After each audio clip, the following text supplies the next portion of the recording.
el oficial Derek Miller, se burló mientras cerraba el puño enguantado y golpeaba a una mujer indefensa directamente en la mandíbula.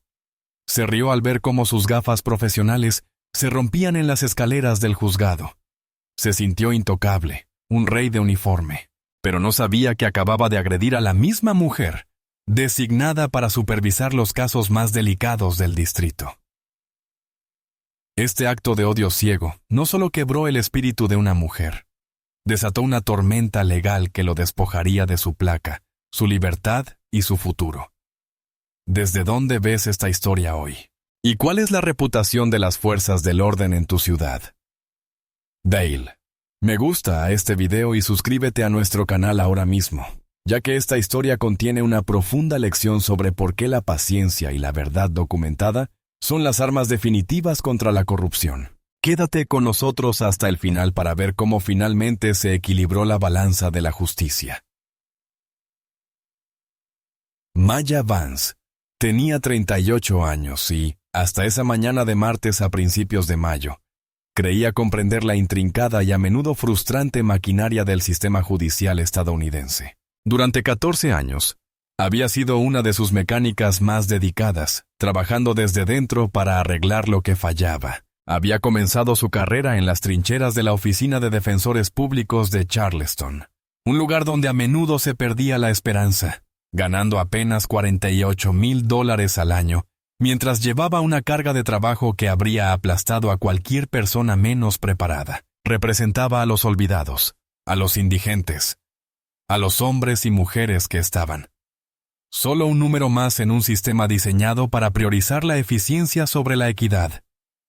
Maya los veía como personas, con defectos, sin duda, pero merecedoras de defensa, voz y oportunidad. Era meticulosa, una presencia imponente en la sala, no por teatralidad, sino por su preparación. Maya dedicaba 100 horas semanales a revisar minuciosamente los expedientes de descubrimiento, encontrando el único error de procedimiento, la única declaración incoherente de un testigo, la única prueba pasada por alto que podía cambiar el rumbo de un caso. Aprendió desde muy joven que, en un mundo de recursos limitados, el intelecto y la diligencia eran los grandes ecualizadores.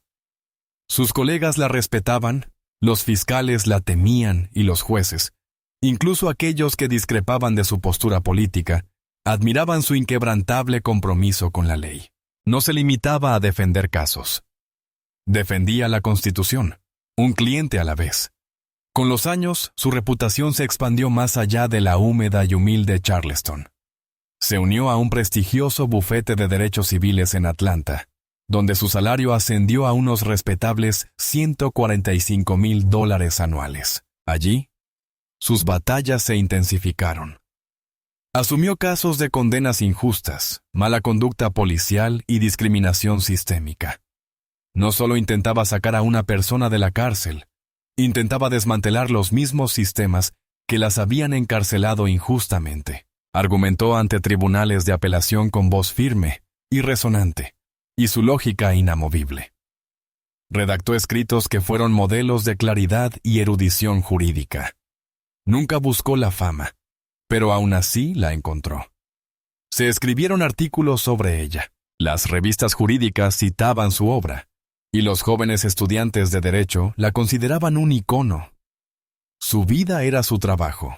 Vivía en un apartamento minimalista y elegante en Midtown Atlanta, un santuario de líneas limpias y colores suaves que contrastaba marcadamente con el caos de su vida profesional. Conducía un Lexus ES350, modesto pero fiable, pagado en efectivo. Tenía un pequeño círculo de amigos cercanos, en su mayoría colegas abogados, y activistas que comprendían las presiones únicas de su mundo. No tenía marido ni hijos, no por falta de ganas, sino por falta de tiempo. Se había prometido a sí misma que, una vez que su carrera se estabilizara, haría espacio para una vida personal.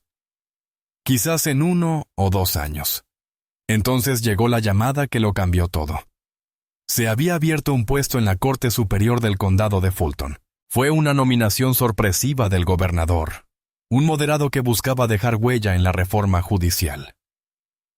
Quería a alguien con experiencia práctica, alguien que entendiera la ley desde cero, no solo desde una torre de marfil. Quería a Maya Vance. El proceso de confirmación fue agotador. Fue interrogada por comités. Sus casos pasados fueron analizados a fondo. Su vida personal fue escrutada. Sus oponentes la pintaron como una jueza radical, activista, capaz de legislar desde el estrado. Pero Maya lo manejó con la misma serenidad que demostró en el tribunal. Respondió a cada pregunta con hechos, jurisprudencia y una fe inquebrantable en el principio de imparcialidad judicial. No era activista, explicó. Era una constitucionalista que creía que la ley debía aplicarse por igual a todos. Fue confirmada por un estrecho margen, a sus 38 años.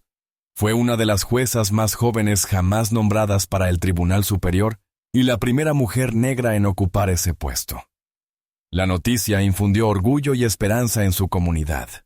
Para ellos, la jueza Vance no era solo una persona, era una promesa de que el sistema podía cambiar, de que sus voces serían escuchadas, de que la justicia no era un concepto abstracto, sino una realidad tangible. Maya sentía el peso de esas expectativas, no como una carga, sino como una responsabilidad sagrada. Pasó las semanas previas a su ceremonia de juramentación estudiando, preparándose y haciendo la transición de abogada a árbitro. Vendió su Lexus y se compró el único capricho que se había permitido: un Mercedes-Benz clase S negro nuevo.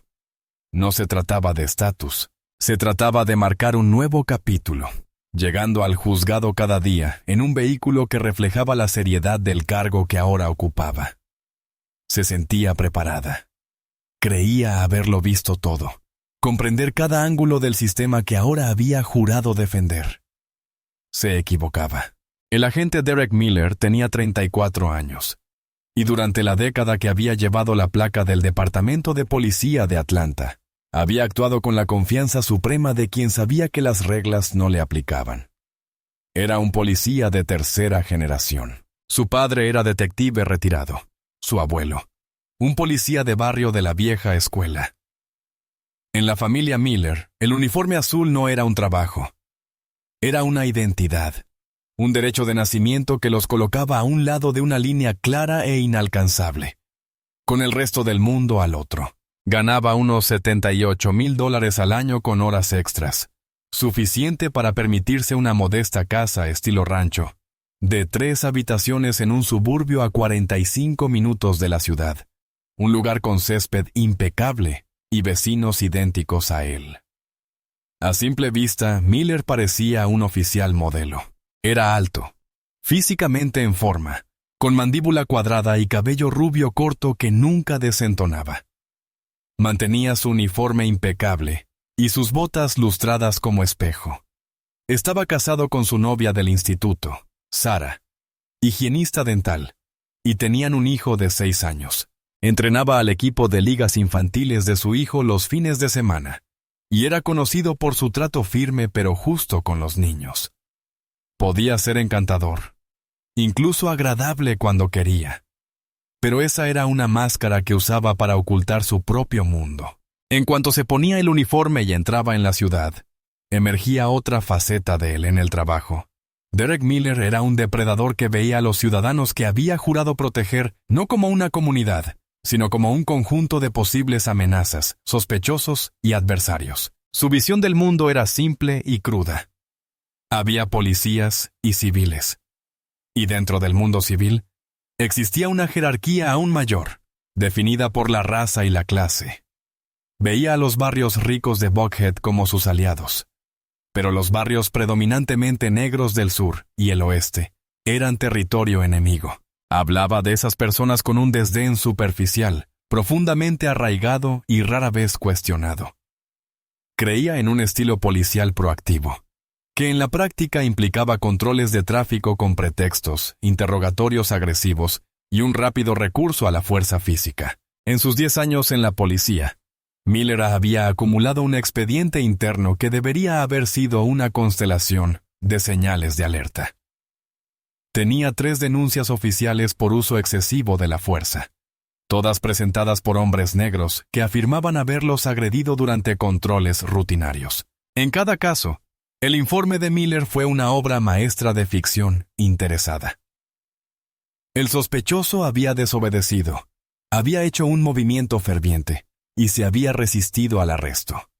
En esos momentos cruciales, su cámara corporal siempre parecía fallar o soltarse durante el forcejeo, y en cada caso, su sargento supervisor, un hombre que había trabajado con su padre, lo había exonerado. La investigación de asuntos internos fue una formalidad, un simple visto bueno. El mensaje era claro. Derek Miller estaba protegido. Era un matón que obtenía una palpable sensación de poder del miedo que inspiraba. Le encantaba cómo la gente apartaba la mirada cuando los miraba fijamente, cómo les temblaba la voz cuando los interrogaba. Despreciaba especialmente cualquier signo de desafío por parte de quienes consideraba inferiores a él. Para él, una persona negra conduciendo un coche caro en un barrio elegante era una afrenta al orden natural de las cosas. Era señal de que algo andaba mal, de que se había roto una regla, y su trabajo era restablecer el orden, a menudo mediante la intimidación. No era un pensador profundo. Su racismo no nacía de una ideología compleja, era un prejuicio simple y brutal, un instinto tribal transmitido de generación en generación y reforzado por la cultura del departamento. No lo veía como racismo, lo veía como sentido común, como un buen trabajo policial. Creía ser uno de los buenos que mantenían la línea contra el caos que constantemente amenazaba con desbordarse y destruir el mundo limpio y ordenado en el que vivía. Y la placa le otorgaba la máxima autoridad para imponer esa visión del mundo. Una parada de tráfico, una capucha destrozada, un par de esposas a la vez. Era una bomba de relojería a plena vista, protegida por un sistema que se negaba a ver el peligro que representaba. Y ese martes por la mañana, estaba a punto de detonar de la forma más pública y catastrófica imaginable. La alarma del teléfono de Maya Vance sonó exactamente a las 5:00 AM, pero ella ya estaba despierta. Llevaba casi una hora tumbada en la quietud de su apartamento antes del amanecer. Su mente era un torbellino de anticipación y silenciosa reflexión. Hoy era el día. No era solo otro primer día en un nuevo trabajo. Era la culminación de una vida de trabajo, el momento en que pasaría formalmente de abogada a árbitro. Hoy tomaría asiento en el Tribunal Superior del Condado de Fulton, se pondría la toga negra, y por primera vez, empuñaría un mazo que simbolizaba no el poder de argumentar, sino el poder de decidir. Se deslizó fuera de la cama y caminó con cuidado por el fresco suelo de madera hasta la cocina. El apartamento, su santuario, estaba impecable. Todo estaba en su sitio. Una pila ordenada de revistas jurídicas en la mesa de centro, una orquídea en el alféizar de la ventana, una colección de fotos enmarcadas en una estantería flotante, sus padres, su graduación de la Facultad de Derecho, un grupo sonriente de antiguos clientes a quienes había ayudado a exonerar. Este espacio era un reflejo de su mente, ordenada, disciplinada y centrada.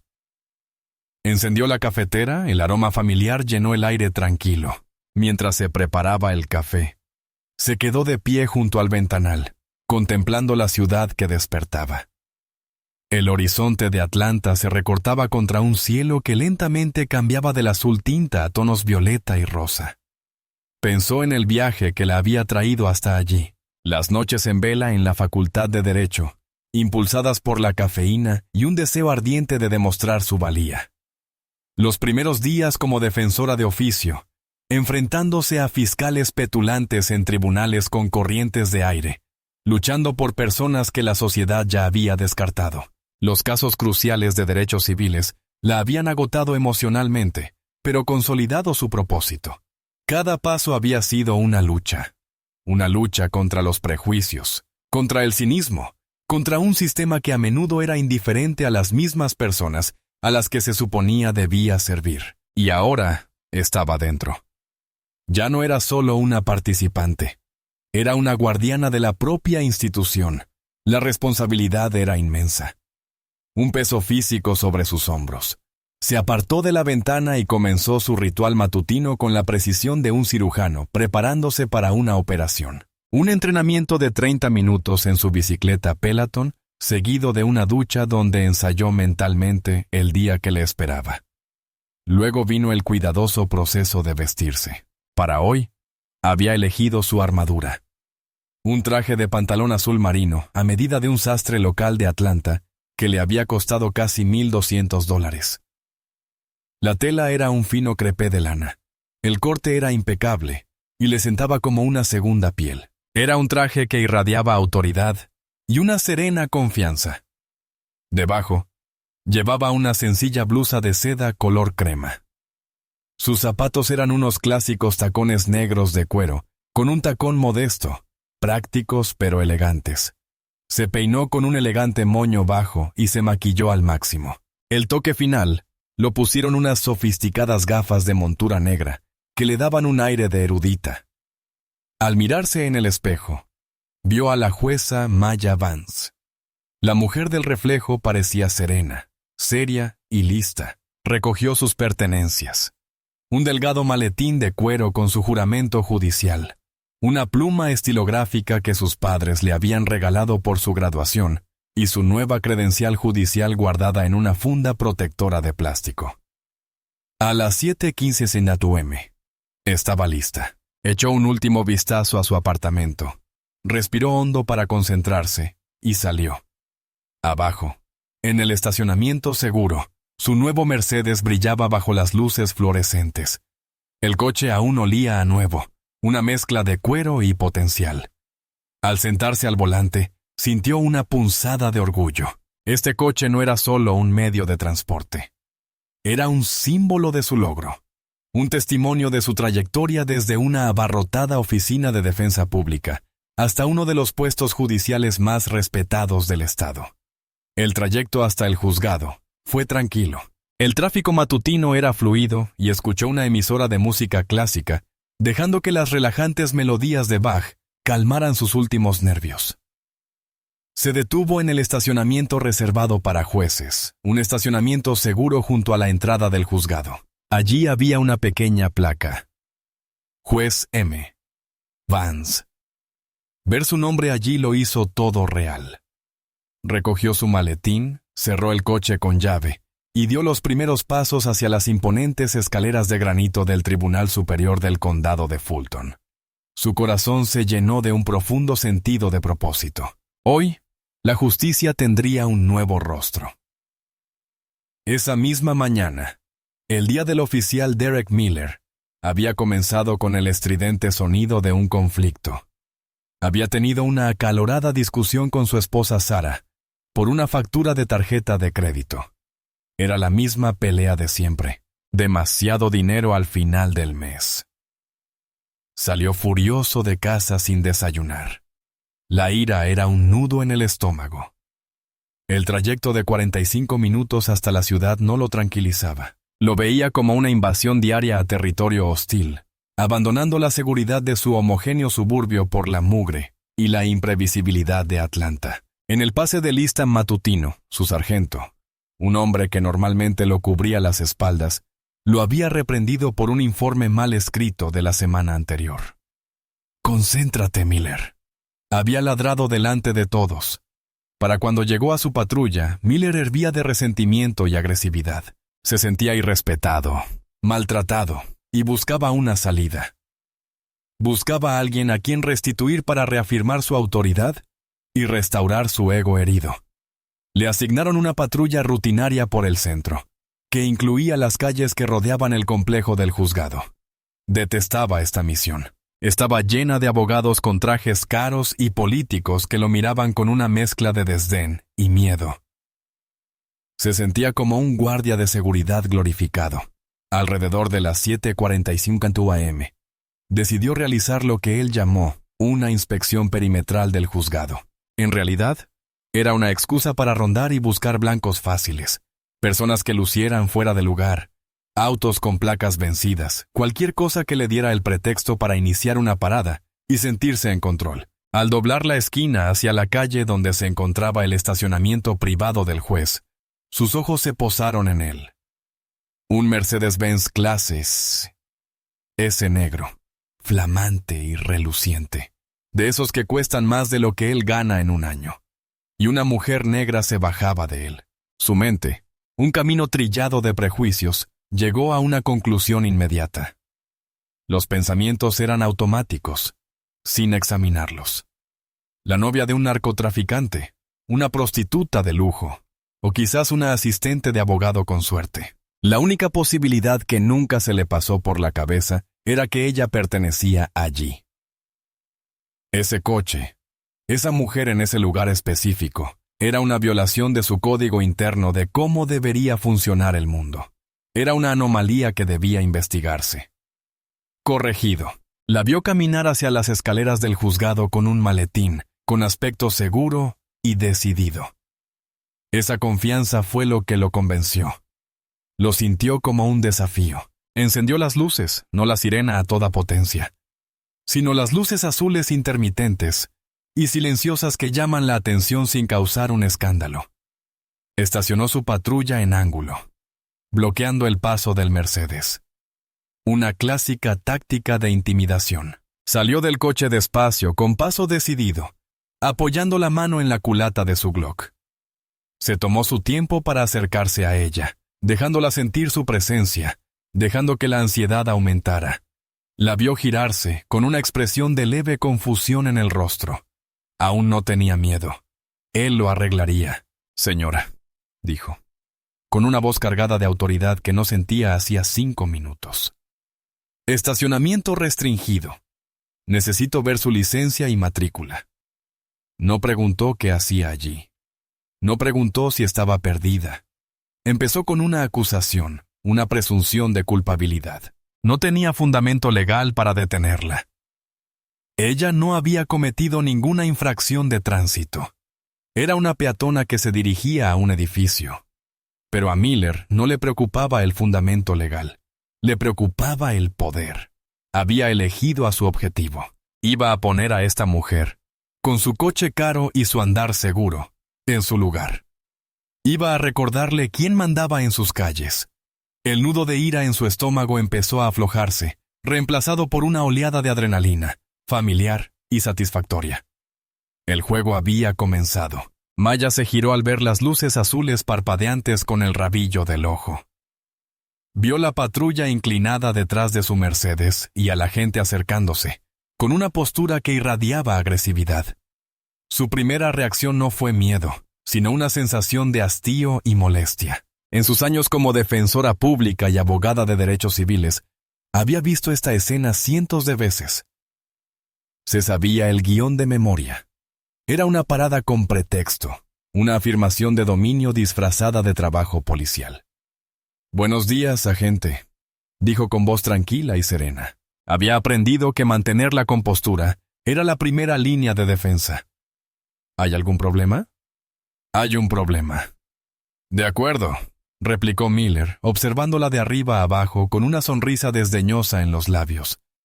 Estaba disfrutando.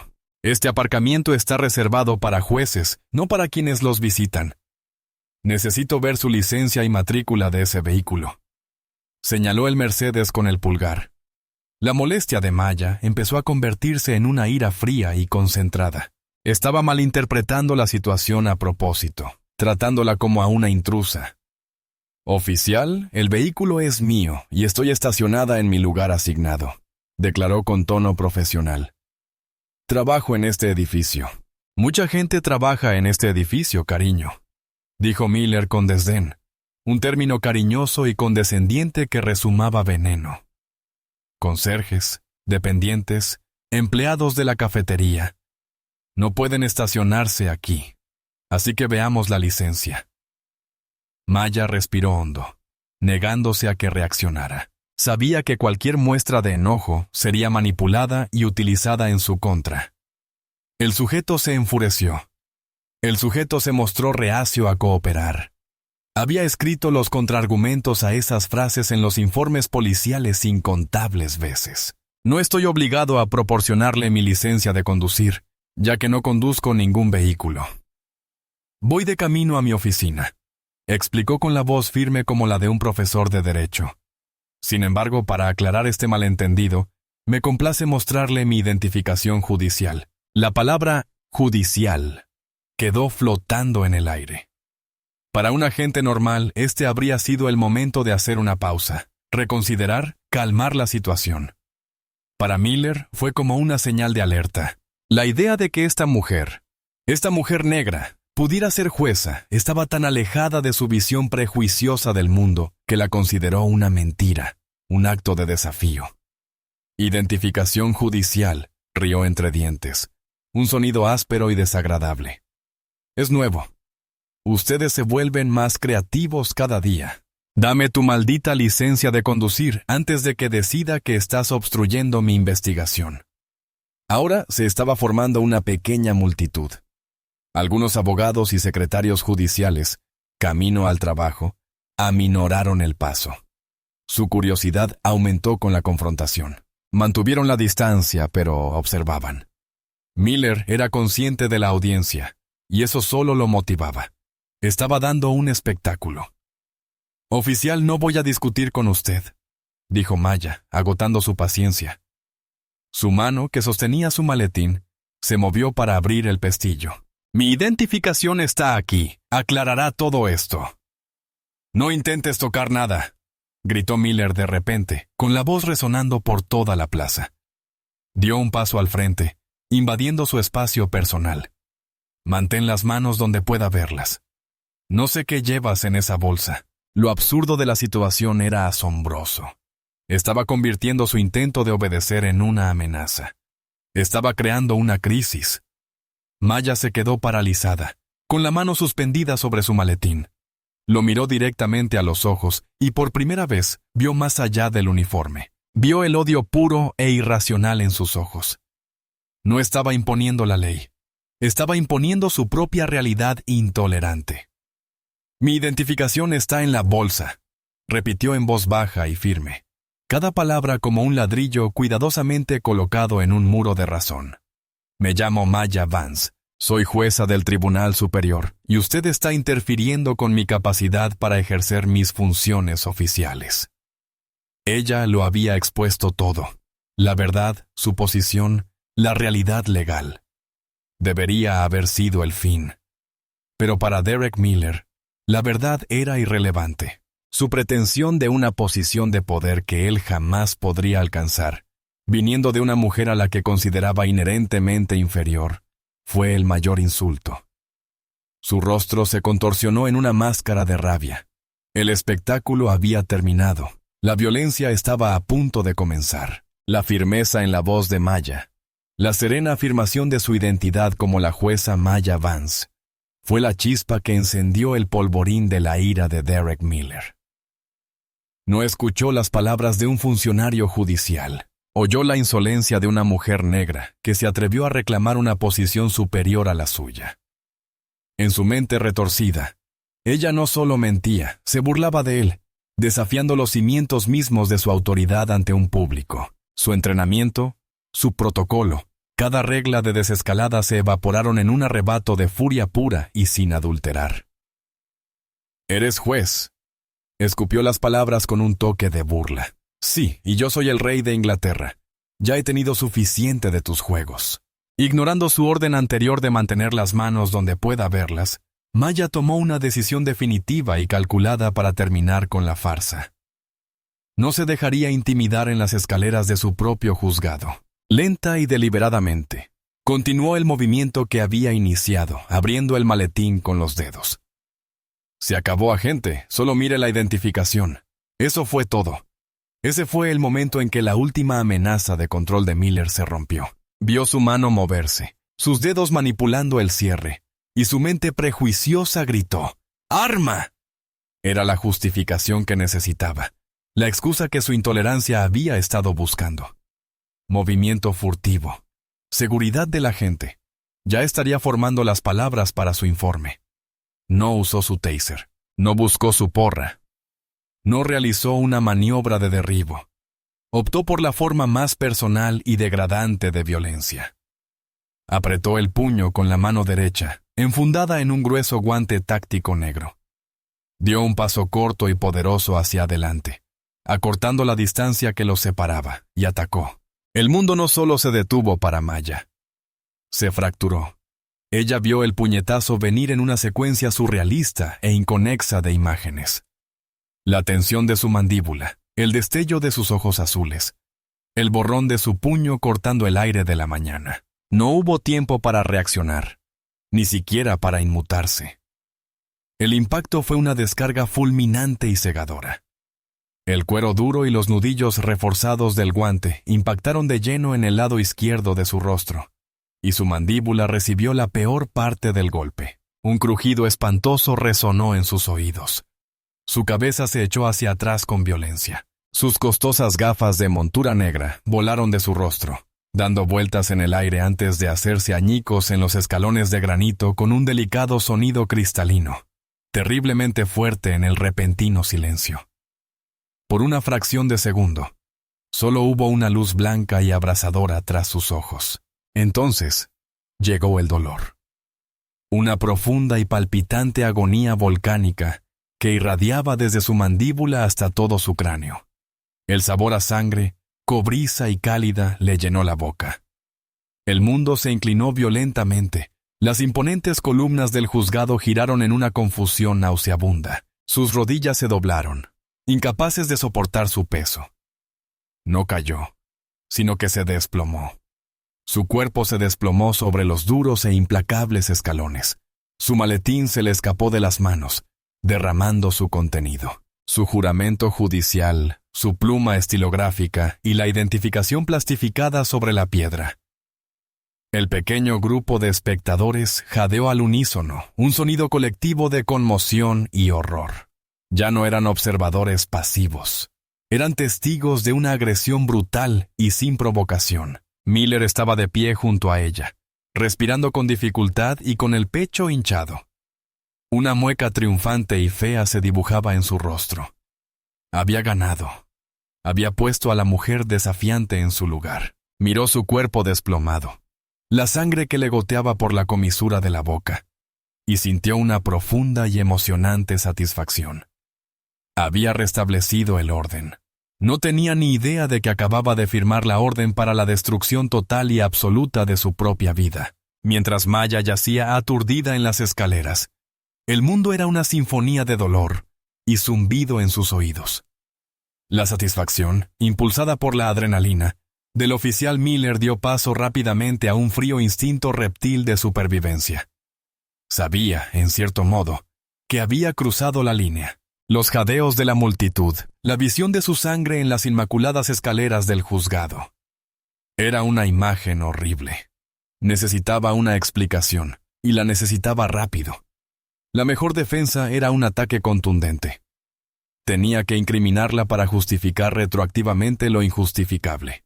«Ponte boca abajo, pon las manos a la espalda ya», rugió, con la voz artificialmente alta, proyectando su voz para beneficio de los testigos. Ya no era un agente controlando una escena. Era un actor interpretando un papel. Maya apenas podía procesar las palabras. Tenía la vista borrosa y una oleada de náuseas la invadió. Intentó incorporarse para comprender lo que acababa de suceder, pero su cuerpo no cooperaba. Logró ponerse a gatas, sacudiendo la cabeza para despejar la niebla. Al ver su movimiento, Miller vio su oportunidad. Se abalanzó sobre ella, clavándole con fuerza una rodilla en la espalda, golpeándole el pecho contra la dura piedra. El aire le salió de los pulmones en un jadeo doloroso. Le retorció los brazos tras la espalda con una brutal eficacia que le provocó otra punzada de agonía. El frío metal de las esposas le apretaba las muñecas. «Están arrestadas por agredir a un policía y resistirse al arresto», anunció de nuevo ante la multitud. La ironía era grotesca. Estaba arrestando a su víctima por el delito que acababa de cometer. Desde su posición privilegiada en el suelo, Maya podía ver sus gafas rotas y el contenido desparramado de su maletín. Su identificación judicial estaba boca arriba, con su foto y el sello oficial del Estado claramente visibles. Estaba a pocos metros de distancia, un silencioso testimonio de la verdad. Miller también la vio. Se acercó y, con la punta de su bota lustrada, La pateó con desprecio, haciéndola caer bajo un banco cercano. No quería que nadie la viera todavía. La ayudó a ponerse de pie, con las piernas temblorosas. Ella se tambaleó y él la levantó de un tirón, tirando de la cadena de las esposas, un movimiento diseñado para infligir dolor y afirmar su dominio. ¡Camina!, gruñó, empujándola hacia su patrulla, mientras la conducía a paso de tortuga entre los atónitos espectadores. Empezó a hablar por la radio portátil. Su voz era la actuación cuidadosamente elaborada de un oficial heroico que acababa de sobrevivir a un encuentro peligroso. Despacho. Aquí la unidad 214. Tengo a una mujer bajo custodia. El sujeto se volvió físicamente agresivo durante una parada. Intentó golpearme. El sujeto está asegurado. Lo transportaré a la comisaría central. Cada palabra era mentira. Una invención egoísta y calculada, diseñada para construir un muro de protección alrededor de sus acciones. Estaba sentando las bases de su informe oficial, creando los hechos que lo exonerarían, tal como lo habían hecho antes. Empujó a Maya a la parte trasera de su patrulla, el plástico duro del asiento de la indignidad final. No se molestó en ponerse el cinturón de seguridad. Cerró la puerta de golpe, aislándola del mundo. Al sentarse al volante, miró por el retrovisor.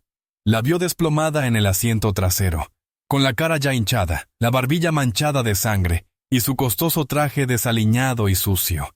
Vio a un enemigo vencido. No vio a una jueza. No vio a la mujer que poseía el intelecto, los recursos y la voluntad inquebrantable para desmantelar su mundo entero. Vio un problema que creía ya resuelto. Puso el coche en marcha y se alejó de la acera, dejando la verdad hecha añicos en la escalinata del juzgado, junto a sus gafas. El viaje a la comisaría central del Departamento de Policía de Atlanta fue un torbellino de movimientos bruscos y dolor punzante para Maya. Miller conducía con agresividad, tomando las curvas demasiado rápido y frenando bruscamente, asegurándose de que el viaje fuera lo más incómodo posible para su pasajero esposado en el asiento trasero. Guardó silencio, con la mente ocupada construyendo el informe perfecto e inexpugnable.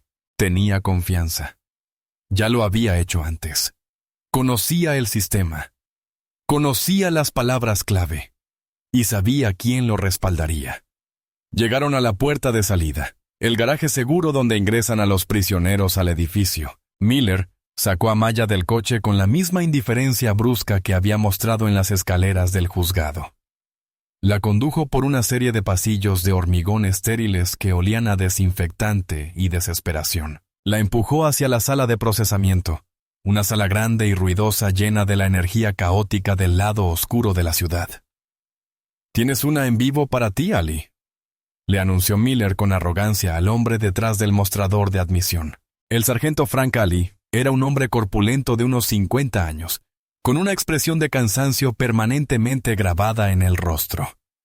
Llevaba 15 años trabajando en este escritorio, procesando un río interminable de miseria humana. Apenas levantaba la vista de sus papeles. «¿Cuál es el cargo, Miller?», refunfuñó con voz grave y áspera. «Agresión a un agente del orden público. Resistencia a la obstrucción. Todo el asunto», dijo Miller, empujando a Maya hacia el escritorio. Se puso violenta. Tuve que bajarla. Ali finalmente levantó la vista. Observó la escena. Miller, hinchado y orgulloso, y la mujer esposada. Vio el rostro hinchado, el labio partido, la sangre en el cuello de una blusa de seda que parecía muy cara. Vio el traje desaliñado, pero claramente de alta calidad.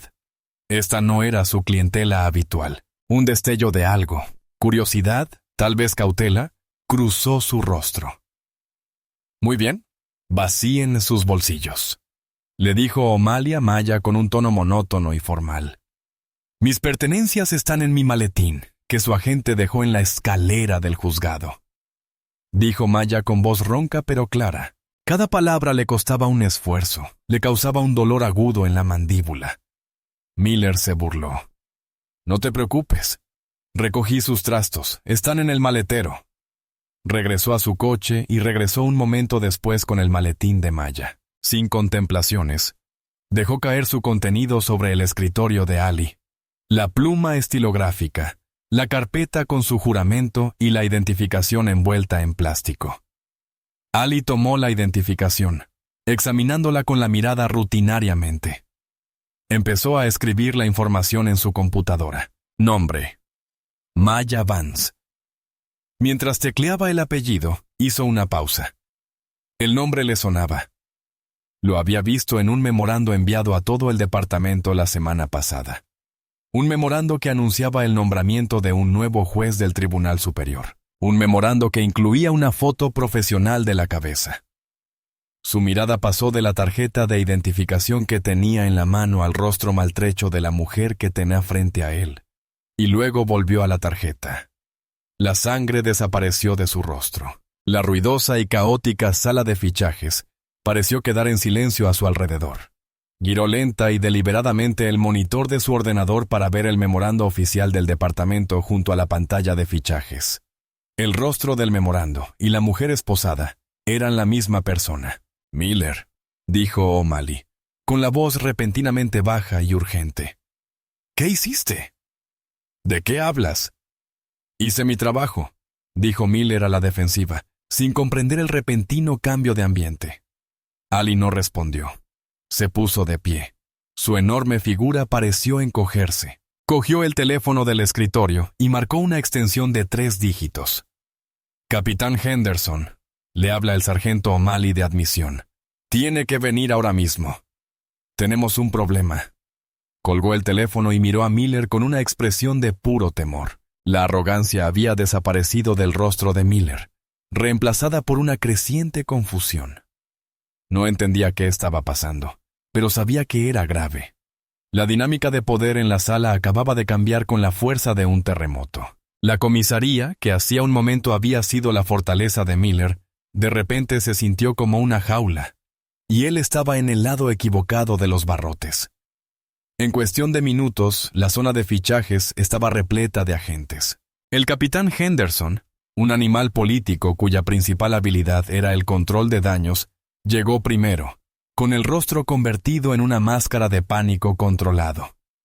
2 tenientes y el sargento directo de Miller lo seguían de cerca. Se apiñaron alrededor del escritorio de O'Malley, susurrando con urgencia, con la mirada moviéndose entre la tarjeta de identificación y Maya.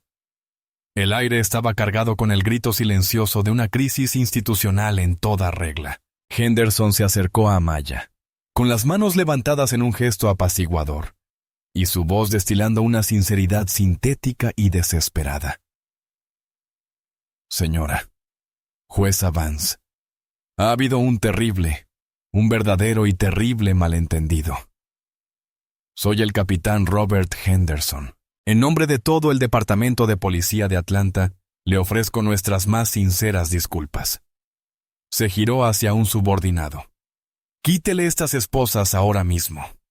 Un teniente buscó a tientas su llave, apresurándose a abrir las esposas, pero Maya retiró las manos. «No», dijo. Su voz era baja, pero resonó en la sala con la autoridad de una sentencia firme. «Déjelos puestos». Henderson se detuvo, desconcertado.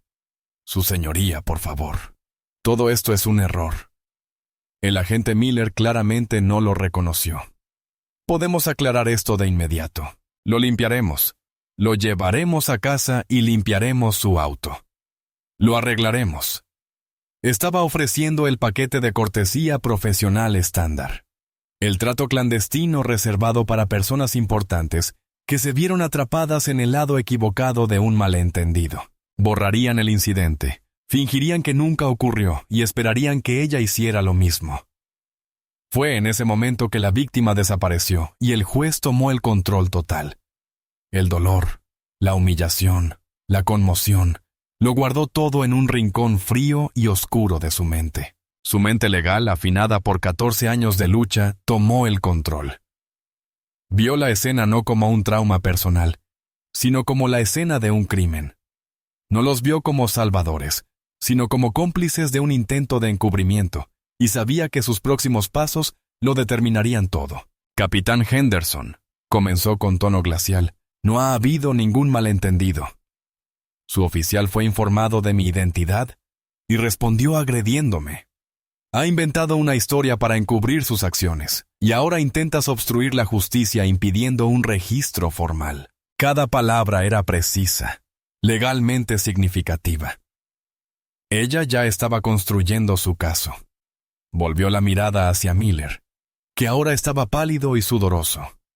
El acosador se transformó de repente en un colegial aterrorizado. Quiero que el oficial Miller le realice una prueba de alcoholemia y de drogas inmediatamente, según el protocolo del departamento para cualquier incidente de uso de fuerza con un oficial involucrado. Luego miró a Henderson. Estoy oficialmente bajo su custodia. Quiero que me procesen. Quiero que tomen fotografías de mis lesiones. Quiero una evaluación médica completa en el hospital para documentar la gravedad del daño en mi mandíbula y cabeza. Y quiero mi única llamada. El capitán se quedó sin palabras. Esto no era lo que se suponía que debía suceder. Le estaba ofreciendo una salida fácil, una forma de evitar la vergüenza pública, y ella se negaba.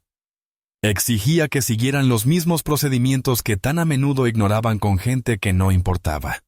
Usaba su propio reglamento como arma en su contra. Su señoría, debo desaconsejar esto, balbuceó Henderson. Esto dejará un registro documental. Se hará público. Podría ser vergonzoso para todos. Maya le dirigió una mirada que podría haber congelado el fuego. El momento de preocuparse por la vergüenza fue antes de que su agente infringiera la ley. Ahora es la hora de las consecuencias. Levantó las muñecas esposadas. Procéseme, capitán, o mi primera llamada será a la Fiscalía Federal para denunciar una conspiración para violar mis derechos civiles bajo pretexto de la ley. Había invocado la opción nuclear. Había mencionado el Estatuto Federal específico, Título 8, Sección 242, que todo policía teme. El juego había terminado. Habían perdido el control. Con un suspiro de derrota, Henderson se volvió hacia la sargento Ali. «Haz lo que ella dice», murmuró. «Booker y alguien más consigan un fotógrafo y una unidad de transporte al hospital Grady y lleven a Miller a la clínica, ahora», mientras O'Malley iniciaba el proceso formal de fichaje, tomándole las huellas dactilares. Maya sintió una sombría sensación de victoria. Querían que fuera una víctima dócil. Esperaban que la vergüenza o una disculpa discreta la silenciaran. La juzgaron fundamentalmente mal. No se dieron cuenta de que no habían arrestado a una civil. Habían arrestado a la ley misma, y la ley estaba a punto de caer sobre ellos con todo su peso inflexible. Tras ser procesada y fotografiada, Maya fue trasladada al Hospital Grady Memorial. El médico de urgencias fue profesional y minucioso, documentando cada lesión con minucioso detalle. Una fractura fina en la mandíbula, contusiones graves e hinchazón en la mejilla izquierda, un labio partido que requirió 3 puntos de sutura y los primeros síntomas de una conmoción cerebral. El informe médico fue un testimonio clínico y frío de la brutalidad del ataque a Miller. Desde su cama de hospital, Maya hizo su única llamada. No llamó a ningún familiar. Llamó a Marcus Thorne. Thorne era un brillante y tenaz abogado de derechos civiles, un hombre con el que había trabajado durante 5 años en su antiguo bufete. Era más que un colega. Era un amigo y un confidente de confianza. Era conocido por su actitud implacable en los casos de mala conducta policial. Contestó al segundo timbre. «Marcus», dijo ella, con la voz aún tensa. «Soy Maya. Te necesito. Estoy en Grady». «Maya, ¿qué pasó? ¿Estás bien?» La preocupación en su voz fue inmediata y genuina. «Me arrestó y agredió un agente del Departamento de Policía de Atlanta». Se hizo un silencio atónito al otro lado de la línea. «Dame el nombre del agente de la comisaría», dijo Marcus, y su tono pasó instantáneamente de amigo preocupado a litigante concentrado. «Voy para allá». En menos de 1 hora, Marcus Thorne entró en la habitación del hospital como una fuerza de la naturaleza. Era un hombre elegante de unos 40 y tantos años, con una presencia imponente y una mirada que no se perdía nada. Escuchó atentamente mientras Maya relataba los sucesos de la mañana. Desde el momento en que Miller encendió las luces hasta el intento de encubrimiento del capitán Henderson, tomó notas y su expresión se ensombrecía con cada detalle. No solo agredieron a una ciudadana, Maya, agredieron a una futura jueza federal. Y luego intentaron enterrarlo, dijo con un gruñido bajo. No tienen ni idea del avispero que han pateado. Para cuando Maya recibió el alta del hospital horas después, Marcus ya había puesto en marcha su contraofensiva. Su primera medida fue presentar una notificación de reclamación ante la ciudad, preservando así su derecho a demandar. Su segundo paso fue presentar una solicitud formal de todas las pruebas relacionadas con el arresto. El informe oficial del agente Miller, los registros de despacho y, lo más importante, todas las grabaciones de cámaras corporales y de vigilancia. El informe de Miller, cuando lo recibieron 48 horas después, fue exactamente lo que Maya había predicho. Una ficción egoísta. Afirmó que Maya lo había maltratado verbalmente, se había negado a identificarse y se había abalanzado sobre él, obligándolo a usar un golpe de control para neutralizar una amenaza. Afirmó que sus gafas se rompieron al caerse al resistirse al arresto. Era una mentira típica, de esas que le habían funcionado tantas veces. Pero a Marcus no le interesaba el informe de Miller, le interesaba su historial. Contrató a un investigador privado, un exdetective del Departamento de Policía de Atlanta, APD, que había renunciado al cuerpo policial indignado por la cultura de corrupción. Este investigador aún contaba con información dentro del departamento.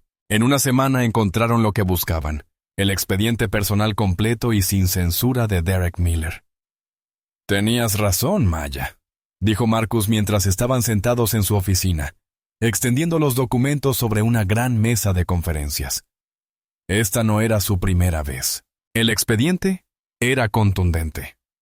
Contenía las 3 denuncias previas por uso excesivo de la fuerza que Maya sospechaba que existían.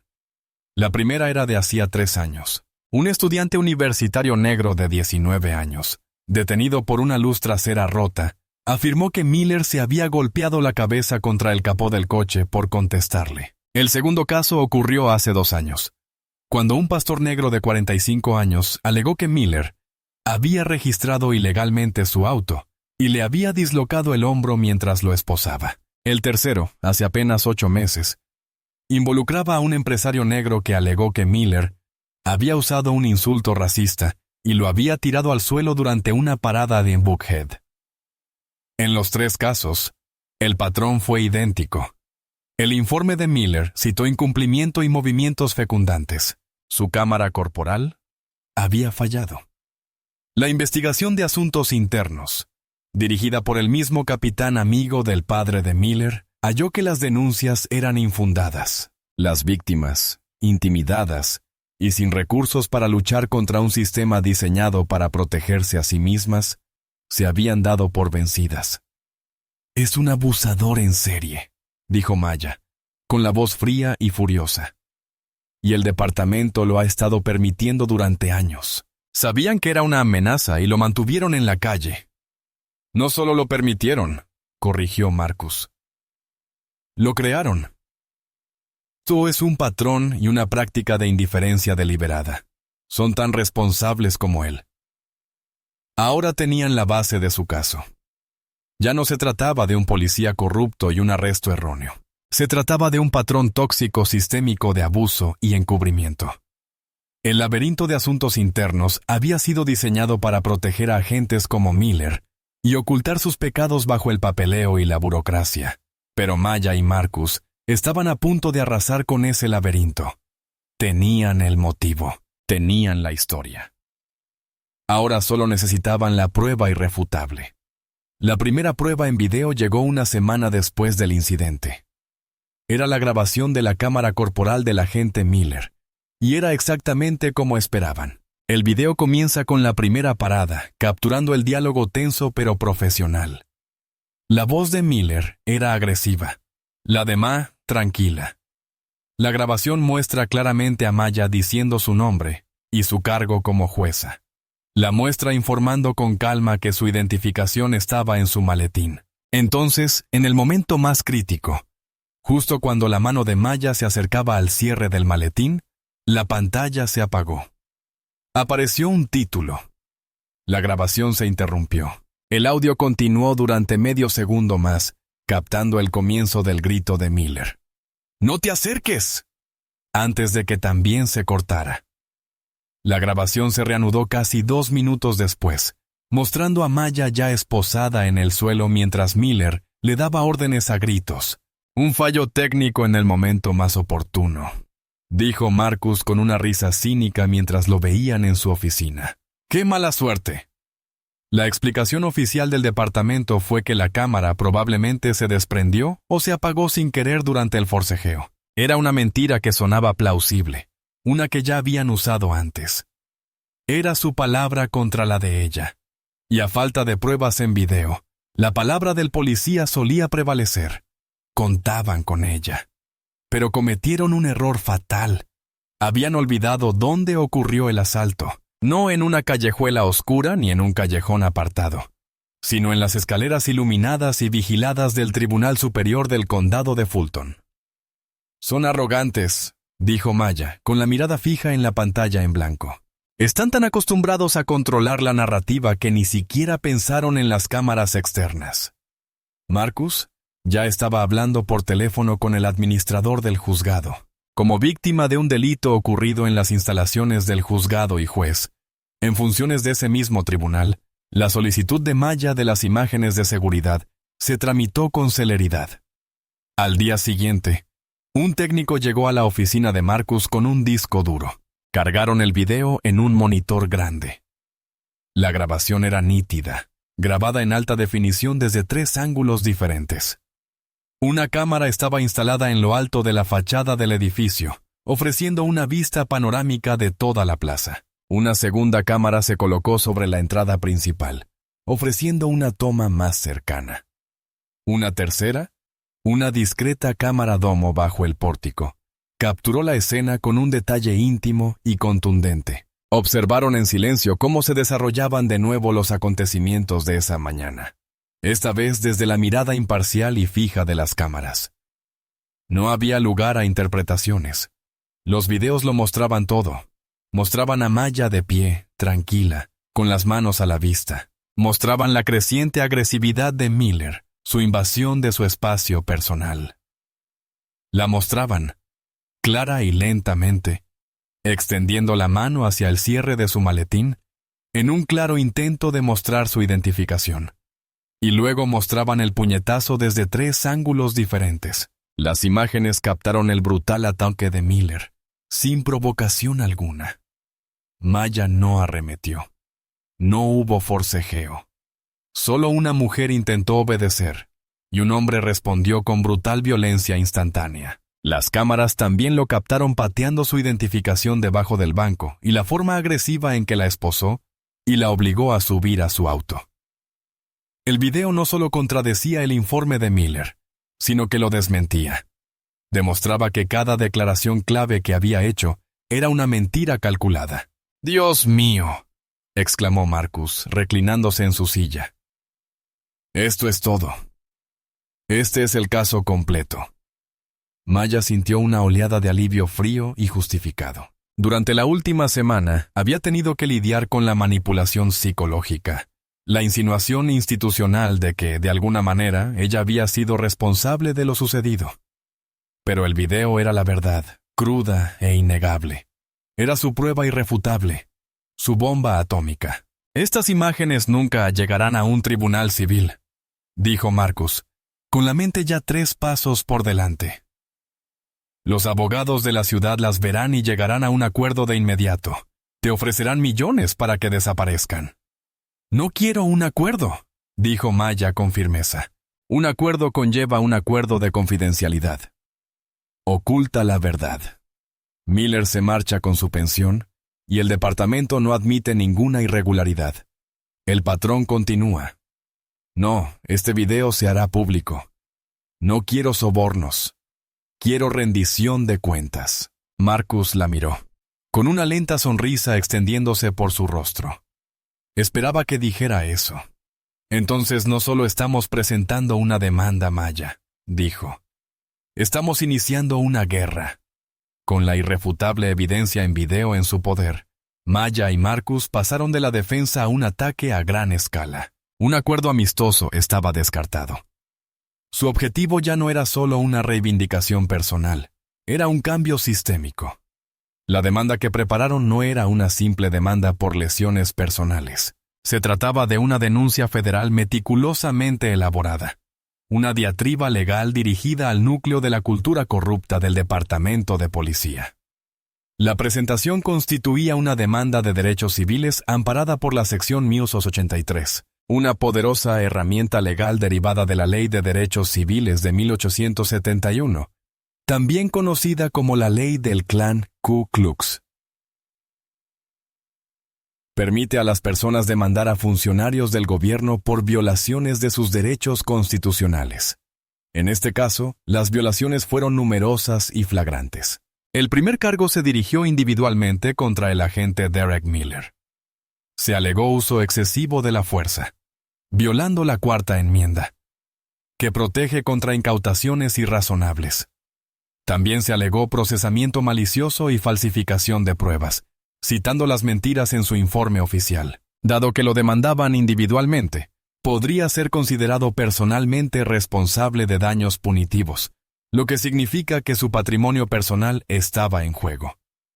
Pero Maya y Marcus fueron mucho más allá. El segundo cargo, y el más significativo, fue una demanda Monell contra la ciudad de Atlanta y su departamento de policía. Una demanda de Monell argumenta que la violación constitucional no fue obra de una sola persona corrupta, sino resultado de una política, costumbre o práctica oficial del propio municipio. Para demostrarlo, necesitaban demostrar un patrón de comportamiento y la indiferencia deliberada de los responsables políticos. Aquí es donde las 3 denuncias previas contra Miller se convirtieron en la piedra angular de su caso. La demanda exponía con minucioso detalle el historial de violencia de Miller contra ciudadanos negros. Detallaba cómo, en cada caso, la División de Asuntos Internos del departamento había llevado a cabo investigaciones simuladas y lo había absuelto a pesar de la existencia de pruebas creíbles. La demanda nombraba al capitán Henderson y a los sargentos anteriores de Miller, argumentando que conocían las tendencias violentas de Miller y que no solo no lo disciplinaron ni lo reentrenaron, sino que lo encubrieron activamente, ratificando así su comportamiento y creando la costumbre de impunidad al ignorar y ocultar repetidamente las denuncias contra el oficial Miller. La demanda afirmaba: el Departamento de Policía de Atlanta fomentó una cultura en la que los oficiales creían que podían violar los derechos civiles de los ciudadanos, en particular de los ciudadanos negros, sin temor a consecuencias. La agresión al juez Vance no fue una aberración. Fue el resultado predecible e inevitable de esta política inconstitucional. Iban a por todas. No solo buscaban una indemnización por las lesiones de Maya, que valoraron en $5 millones. Exigían una indemnización punitiva de $10 millones adicionales. Y lo que es más importante, solicitaban una medida cautelar, una orden judicial que obligara al Departamento de Policía de Anaheim, APD, a implementar reformas radicales. Exigieron una revisión completa de los procesos de revisión de asuntos internos y del uso de la fuerza, la implementación de un sólido sistema de alerta temprana para identificar a los oficiales problemáticos y el nombramiento de un monitor federal independiente para supervisar el departamento por un periodo no menos de 5 años. La demanda consistía en una declaración de guerra de 60 páginas. Marcus la presentó electrónicamente un viernes por la tarde. Adjuntaron pruebas clave como anexos: el informe médico del hospital, el informe policial falsificado de Miller y la declaración jurada de las 3 víctimas anteriores que, envalentonadas por la postura de Maya, habían accedido a presentarse, pero se guardaron su as bajo la manga. No adjuntaron el video de vigilancia. Esa fue una sorpresa que se estaban guardando. En cuanto se presentó la demanda, causó conmoción en el departamento legal de la ciudad. La fiscalía conocía a Marcus Thorne de pura fama. Sabían que no fanfarroneaba, pero incluso ellos quedaron atónitos ante el alcance y la ferocidad de la denuncia. Detectaron el patrón, vieron los nombres de los supervisores y supieron que estaban en serios problemas. Inmediatamente presentaron una moción para que el caso quedara bajo una orden de protección y se mantuviera en secreto, argumentando que las acusaciones podrían inflamar la opinión pública y comprometer un juicio justo. «Tienen miedo», le dijo Marcus a Maya por teléfono. «Quieren luchar en la oscuridad. No quieren que el mundo vea sus trapos sucios». «Entonces, encendamos la luz», respondió Maya. La batalla se había librado en los tribunales. Ahora era el momento de llevarla a la opinión pública. Marcus Thorne tenía una carta más que jugar, y la jugó con maestría. Mantenía una larga relación con una periodista llamada Sarah Jenkins, periodista de investigación del Atlanta Journal-Constitution, ganadora del premio Pulitzer, conocida por sus profundos análisis de la mala conducta policial. Era dura, justa y tenía fama de proteger sus fuentes. Marcus confiaba en ella. La llamó el lunes por la mañana.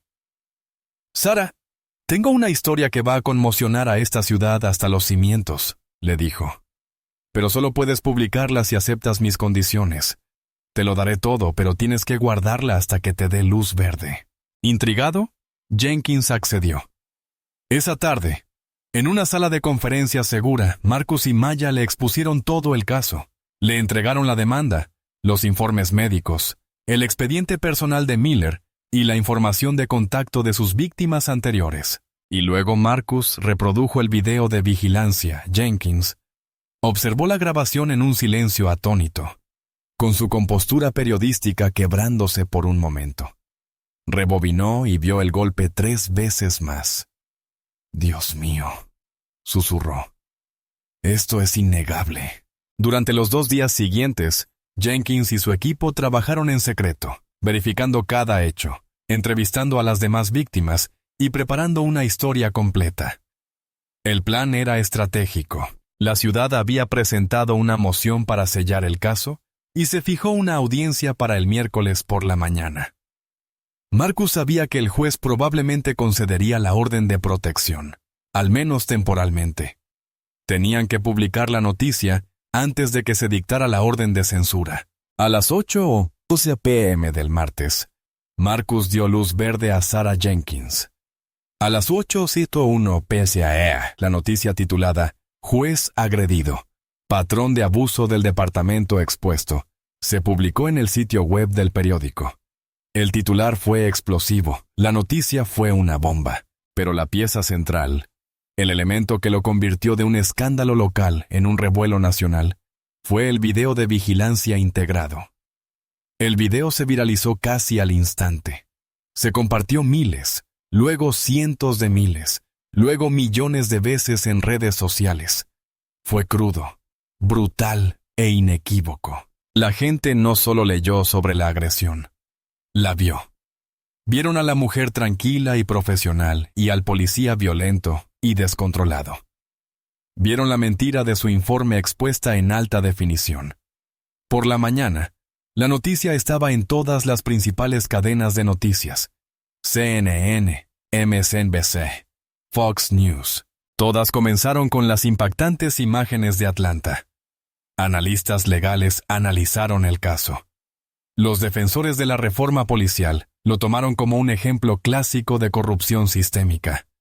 Los nombres de Maya Vance y Derek Miller fueron tendencia en Twitter. Maya se convirtió, a regañadientes, en un símbolo de la tolerancia bajo presión, mientras que Miller se convirtió en el rostro de la brutalidad policial. La indignación pública fue ensordecedora. Manifestantes se congregaron frente a la jefatura de policía y el ayuntamiento exigiendo el despido y arresto inmediatos de Miller.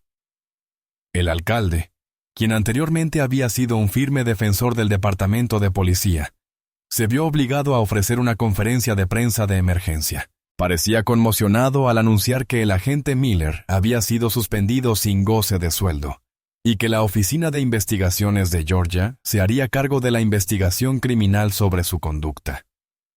Prometió total transparencia y rendición de cuentas. El sindicato policial, que inicialmente había prometido su pleno apoyo a Miller, guardó silencio. Ni siquiera sus asesores de imagen más hábiles pudieron encontrar la manera de defender el indefendible video. Dentro del Departamento de Policía de Atlanta, APD, la moral se desplomó. El departamento estaba sumido en el caos. Los abogados de la ciudad, que confiaban en poder contener la demanda, se enfrentaban ahora a una pesadilla de relaciones públicas de proporciones épicas. Su moción de sellar el caso era ahora irrelevante. El secreto se había revelado de la forma más espectacular posible. Maya observaba la tormenta que se desataba desde la tranquilidad de su apartamento. Marcus le había aconsejado que se mantuviera alejada del ojo público y que no hiciera declaraciones. Su historia se estaba contando por ella, amplificada por el video y las voces de un público conmocionado e indignado. Fue abrumador, pero también profundamente reconfortante. Había sido agredida en público, y ahora su reivindicación se estaba dando en público. La conversación ya no giraba en torno a ella, ni siquiera a Derek Miller. Se había convertido en un referéndum nacional sobre justicia, poder y rendición de cuentas. La tormenta que ella y Marcus habían desatado ardía con fuerza y arrojaba luz sobre las sombras que la ciudad había intentado ocultar durante demasiado tiempo. En las semanas posteriores al estallido mediático, la maquinaria legal avanzó a toda velocidad, ahora bajo el intenso escrutinio de toda la nación. La investigación criminal del FBI fue rápida y decisiva. Ante la irrefutable evidencia en video, un gran jurado acusó formalmente a Derek Miller de 3 delitos graves: agresión con agravantes, lesiones y violación de su juramento. Fue despedido del Departamento de Policía de Atlanta y despojado de la placa que había ocultado durante una década. Se entregó y fue puesto en libertad bajo fianza de $100,000. Salió de la cárcel ante una horda de cámaras de noticias, con el rostro desencajado por la incredulidad. El caso civil también prosiguió, pero Miller y su nuevo equipo legal, financiado por el sindicato policial, tuvieron una última táctica desesperada. Presentaron una moción de juicio sumario, basándose en la doctrina de inmunidad calificada. Era una apuesta arriesgada, pero era la única opción que les quedaba. La inmunidad cualificada es un poderoso escudo legal que protege a los funcionarios del gobierno de ser demandados por violaciones constitucionales, a menos que hayan violado leyes claramente establecidas. Su argumento era que, en el caos momentáneo, un oficial razonable en la posición de Miller podría haber percibido la intención de Maya de alcanzar su maletín como una amenaza potencial y, por lo tanto, era inmune a la demanda. La audiencia de la moción se celebró en un tribunal federal ante el juez de distrito Lawrence Kane. Cain, de unos 70 años, fue designado por Reagan y tenía fama de ser un conservador severo y sensato, considerado generalmente partidario de las fuerzas del orden. El equipo de Miller tenía esperanzas. Si algún juez iba a concederles la moción, ese era el juez Cain. La sala estaba abarrotada. Maya estaba sentada a la mesa del demandante con Marcus, con expresión serena e indescifrable. Miller se sentó a la mesa de la defensa con aspecto demacrado. Su arrogancia había desaparecido por completo, reemplazada por la energía nerviosa de un hombre que veía cómo se le escapaba la vida. El abogado de Miller, un astuto abogado sindical llamado Bill Donovan, argumentó primero. Habló de los peligros que enfrentan los agentes a diario y de las decisiones instantáneas que deben tomar. Describió a Miller como un servidor público dedicado que cometió un trágico error de cálculo bajo presión. Intentó poner en duda las acciones de Maya, sugiriendo que su negativa a proporcionar inmediatamente una licencia de conducir era provocativa. Luego fue el turno de Marcus. No alzó la voz, no usó un lenguaje incendiario. Simplemente dijo: «Su señoría, las palabras son insuficientes para describir lo sucedido esa mañana». El video habla por sí solo. Había instalado un monitor grande frente al estrado del juez. Con el permiso del tribunal, dijo, y luego reprodujo las imágenes de la cámara de seguridad principal del juzgado. Toda la sala observó en silencio.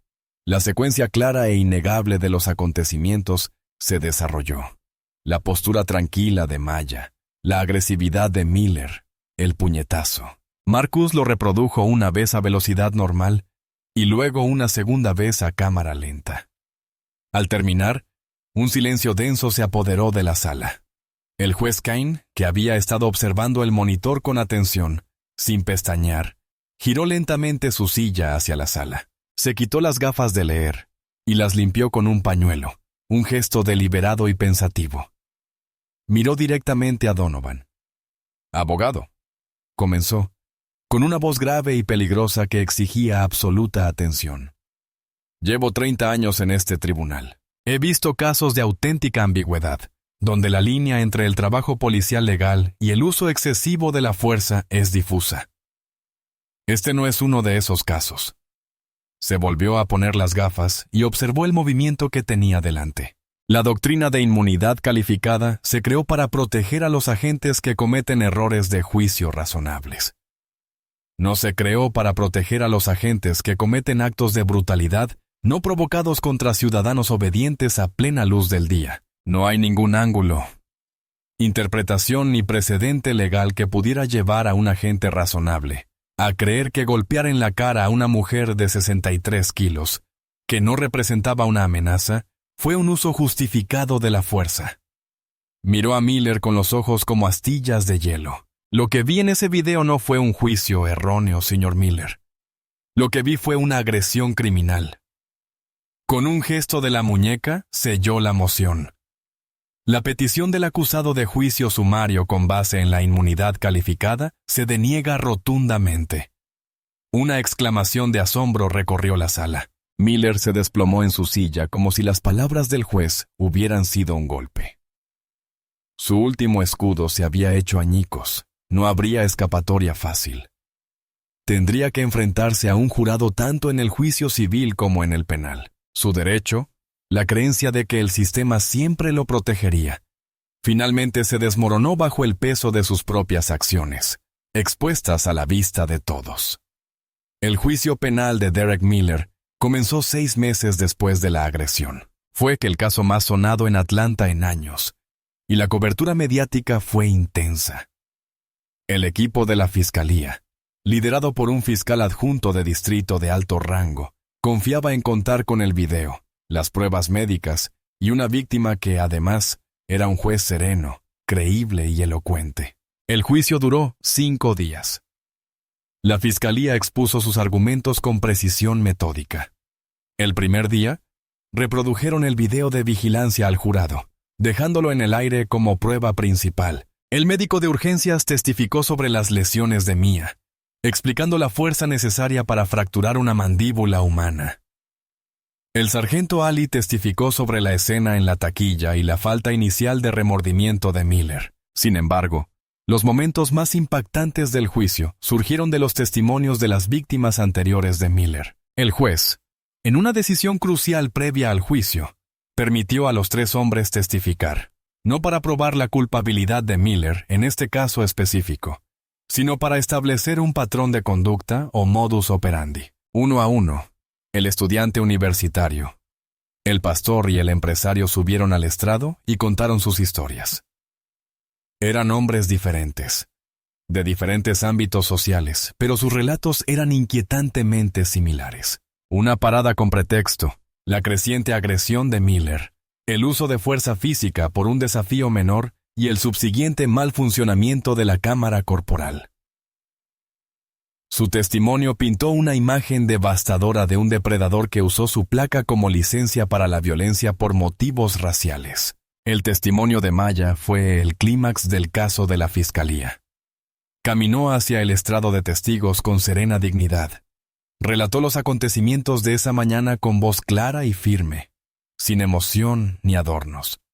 Simplemente expuso los hechos. Durante el contrainterrogatorio, el abogado de Miller intentó engañarla para presentarla como arrogante y poco cooperativa. Se negó a entregarle a la gente su licencia de conducir, ¿verdad, juez Vance?, preguntó. Le informé a la gente que no estaba legalmente obligado a hacerlo, ya que no conducía un vehículo motorizado. Maya la corrigió con calma. Entonces le ofrecí mi identificación judicial para resolver la situación, pero él la rechazó antes de agredirme. La defensa fue débil y desesperada. Miller subió al estrado en su propia defensa, una decisión desastrosa.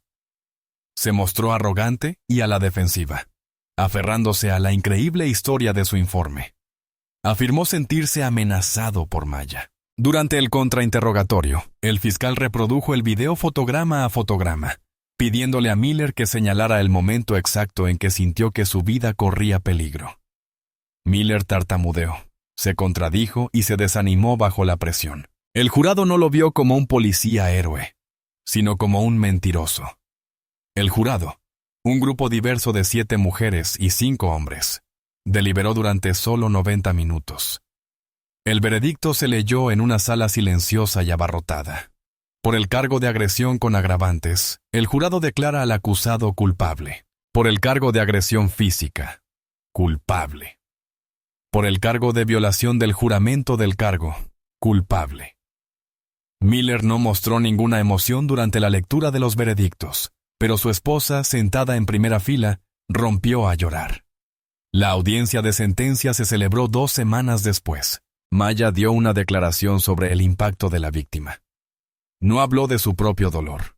En cambio, habló de la confianza pública que Miller había destrozado. Cuando un policía abusa de su poder, no solo daña a una persona, dijo, con un tono que resonaba con la autoridad judicial, corroe los cimientos mismos de nuestro sistema de justicia.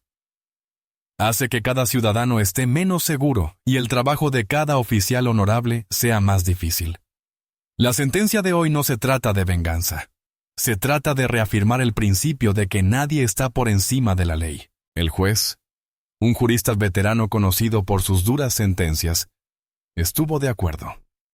Miró a Miller y le profirió una reprimenda mordaz. Se le dio una placa, un arma y la sagrada responsabilidad de esta comunidad. Convirtiste esa confianza en un arma para tu propio prejuicio y rabia. Eres una vergüenza para el uniforme que una vez usaste. Luego dictó la sentencia por agresión, lesiones y violación de juramento, que se cumpliría consecutivamente. Derek Miller fue sentenciado a un total de 8 años y 5 meses en una prisión estatal. Una exclamación de asombro recorrió la sala del tribunal. Fue una sentencia increíblemente dura para un ex policía. Conmocionó a la comunidad policial de la ciudad. La era de la impunidad había terminado. Derek Miller, el hombre que se sentía intocable, fue esposado por los alguaciles y sacado de la sala del tribunal. Su futuro ahora se reducía a una pequeña celda de hormigón. La justicia, demorada para sus numerosas víctimas, finalmente había llegado. 9 meses después del día en que su vida fue violentamente trastocada en las escaleras del juzgado, Maya Vance finalmente tomó posesión del cargo. La ceremonia de juramentación no fue la gran celebración que alguna vez había imaginado. Fue un evento más tranquilo y solemne, celebrado en su nueva sala, al que asistieron amigos cercanos, familiares y algunos colegas jueces. Los medios de comunicación estaban presentes, pero a petición suya, mantuvieron una distancia respetuosa. Este día no se trataba del escándalo, se trataba del trabajo que le aguardaba. Al ponerse de pie, levantar la mano derecha y recitar el juramento judicial, el mismo juramento que había estado esparcido por los escalones de granito esa mañana, las palabras adquirieron una nueva y profunda carga. Apoyaré y defenderé la Constitución de los Estados Unidos y la Constitución del Estado de Georgia, y cumpliré fiel e imparcialmente con todos los deberes que me incumben. Ya no eran solo palabras de un texto legal, eran un credo. Se vio obligada a vivir, una promesa que tuvo que defender con su propio cuerpo y voluntad. Tras la ceremonia, cuando la sala se hubo vaciado y los simpatizantes se marcharon, Maya permaneció allí. Caminó detrás del imponente banco de madera, su banco. Pasó la mano por la superficie lisa y fresca. Se sentó en el gran sillón de cuero, la sede del poder y la responsabilidad. Frente a ella había un sencillo mazo de madera. Lo recogió. La sentía sólida, equilibrada y pesada en su mano. Esta pequeña herramienta, símbolo de orden y finitud, representaba el final de un viaje y el comienzo de otro. La demanda civil contra la ciudad se había resuelto extrajudicialmente 2 meses antes. Ante la certeza de una pérdida enorme y vergonzosa en el juicio, la ciudad se rindió por completo. Acordaron pagarle a Maya $7, 5 millones en daños y perjuicios. Más importante aún, aceptaron la medida cautelar. Se nombró a un monitor federal para supervisar el Departamento de Policía de Atlanta, APD. Y las reformas a las políticas de asuntos internos y uso de la fuerza que ella había exigido quedaron ahora obligatorias mediante un decreto de consentimiento legalmente vinculante. El capitán Henderson se vio obligado a jubilarse anticipadamente, y varios otros oficiales en la cadena de mando de Miller se enfrentaban a medidas disciplinarias. Los cambios fueron lentos, y la cultura no cambiaría de la noche a la mañana. Pero se había abierto una grieta en el muro azul del silencio. Se había logrado cierta justicia sistémica. Maya contempló la sala vacía. Pensó en Derek Miller sentado en una celda, un hombre consumido y finalmente destruido por un odio profundo que probablemente nunca reconoció en sí mismo. Su prejuicio era un veneno nacido de una mezcla tóxica de adoctrinamiento familiar, inseguridad profesional y un sistema que priorizaba la agresión sobre la empatía. Vio un mundo de amenazas y, en su desesperación por controlarlo, se convirtió en la mayor amenaza de todas. Si alguien de su cadena de mando hubiera intervenido tras esa primera queja, si el sistema no hubiera estado tan empeñado en proteger a los suyos, tal vez esta tragedia se habría evitado. Quizás sus otras víctimas se habrían salvado. Y quizás ella no estaría sentada allí con la mandíbula aún dolorida en las frías mañanas y el alma cargando con las cicatrices invisibles de su odio. ¿Y si no hubiera habido cámaras ese día? La idea era escalofriante. Sin ese testigo electrónico imparcial, la historia habría sido suya. Su verdad habría quedado sepultada bajo el peso de su informe inventado. El sistema fue diseñado para creerle a él, no a ella. Su propia historia fue un duro recordatorio de que la justicia no es inevitable. Es una lucha, y a menudo depende de algo tan frágil como una prueba digital. Su victoria no residió en el dinero ni siquiera en la sentencia de prisión de Miller. Su victoria residió en su propia supervivencia y determinación. Se había negado a ser una víctima silenciosa. Había usado su conocimiento, su valentía y su plataforma para forzar un ajuste de cuentas. Había tomado el peor día de su vida y lo había convertido en un catalizador para el cambio. La experiencia no la había amargado. Había profundizado su empatía. Al mirar a los acusados que comparecerían ante ella, los veía no solo como números de caso, sino como seres humanos atrapados en los engranajes de una maquinaria enorme y a menudo defectuosa. Comprendió mejor que nunca el profundo desequilibrio de poder que existía en un tribunal y se comprometió a ejercer su propio poder con sabiduría, compasión y un compromiso inquebrantable con la justicia. Tomó el mazo una vez más, sintiendo su peso. Ese era su propósito.